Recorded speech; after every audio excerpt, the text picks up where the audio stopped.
For the first video, I'm doing the takeaway model for the subtraction problem of 8 minus 4. So I would start off with, in this case, 8 pennies, excuse me. So 1, 2, 3, 4, 5, 6, 7, 8. It allows the child to put the 8 pennies in the middle, and then understand that they're taking part of that, the difference out and decreasing the amount. So if I were to give them a word problem associated with this, it would be, if I have 8 pennies and I give my friend 4, what do I have left? How many pennies do I have left? So they can actually say, okay, I'm going to give my friend 1, 2, 3, 4 pennies. And so that would allow them to see that they are left with 4 pennies. The takeaway model is a simple visual way for children to see the total amount and the amount that you decrease the total by to get to the difference. The next model that I chose was the missing addend one. Is that how you say it? Okay.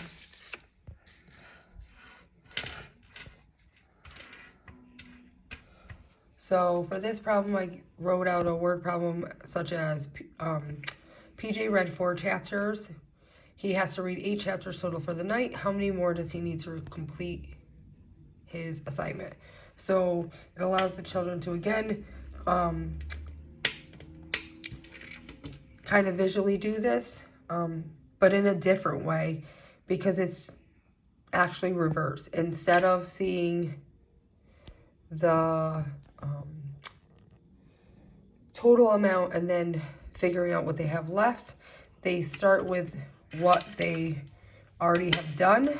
So he started with 4 chapters read, and now we have to count out how many more chapters he needs to finish the assignment. So that allows them to add in chapters of completion to get to the total of 8. So you would add in 1, 2, 3, 4. So for them to understand, if he read 4 chapters, 1, 2, 3, 4, and then if he read 4 more, then he would have a total of 8 chapters read for the night to complete his assignment. So again, if he reads 4 chapters, he will need to read 4 more chapters to complete the assignment. The missing, as I said before, the missing addend is sort of a reverse visual way to solve the problem. Instead of taking parts away, you start with an amount completed and use either drawings or manipulatives to count how many more you need to then see the difference. Some children will benefit from the model of taking parts out because it's easier for them to see when they have the total amount, and then if you take things away, they can see what is left. And then some children will benefit from adding parts in to see the total. If maybe subtraction is overwhelming, they can think of it as an addition problem to get to the difference instead of a subtraction problem. Okay.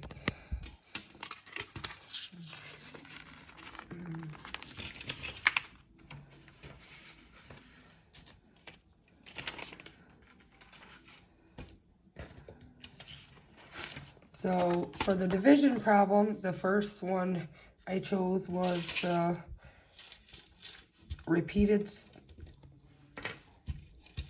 subtraction model. I know you can't see my whole thing, but I'm putting my pennies on. For some reason, I always choose pennies. I think it's because my kids use pennies as counters. We have a big giant of pennies that we use. Those are kind of my manipulatives at home that I use with my son for his math.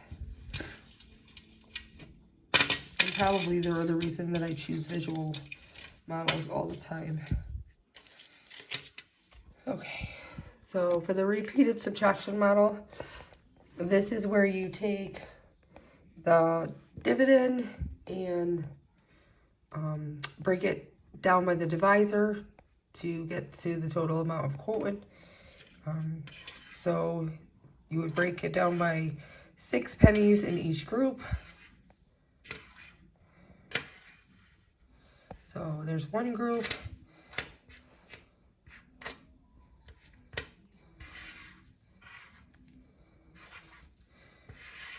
There's another group. And then there's a third group. And then you see that there's 6 pennies left, so you need to do that last group because you have to get all the way down to 0 in this case. So the repeated subtraction model allows children to separate each group out so they can understand the breakdown to reach the quotient. This is a good model for students who don't know their times tables or don't have a calculator, because then as they break down the dividend by the divisor, so in this case the 24 total pennies by the 6, then they can do the math on the side for each problem all the way till they get to 0. And then that's how they can tell how many groups, because you're going to subtract 24 by 6 to get 18, by 6 to get 12, by 6 more to get 6, and then by 6 again to get, because you have no pennies left, and they're all broken down into groups. So then you get 1, 2, 3, 4. So 24 divided by 6 equals 4.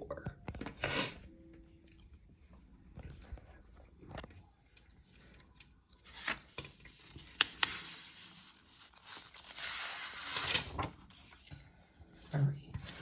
For the partition model, this one is sort of like the array model for me in multiplication, where you make a chart or a graph. It's almost like charting or graphing it out. So I would have them, you can either do it two ways. You can either do 6 pennies this way, 3, 4, 5, 6, and then make groups of 6 that way.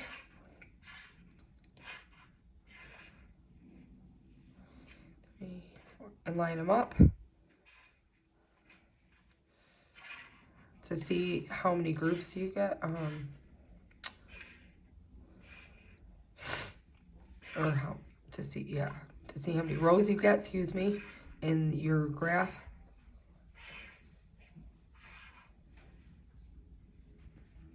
Or you could do it the opposite way, where you made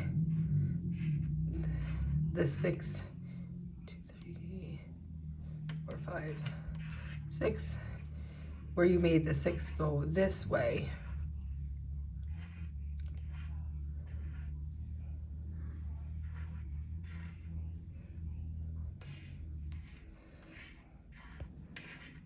So you would see that you have the dividend of 6 in each group, and then you would see that you would need 1, 2, 3, 4 rows or 4 groups. So 24, which is the dividend, excuse me, and the 6 is the divisor. So then 4 would be your quotient. So 24 pennies divided into groups of 6 would give you 4. Again, like I said, the partition model allows children to chart or graph out the breakdown of the problem to reach the quotient. Some children can understand adding amounts to the graph or chart better to separate the dividend by its divisor rather than subtracting it like in the previous models.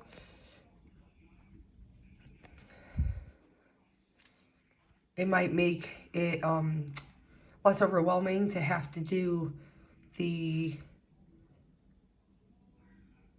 added step of doing the subtraction on the side, like we saw in this model, where we're having to make a group and then subtract 6 from the amount to kind of keep going. This is more of a simpler breakdown visually to see how you get the groups, the 4 groups.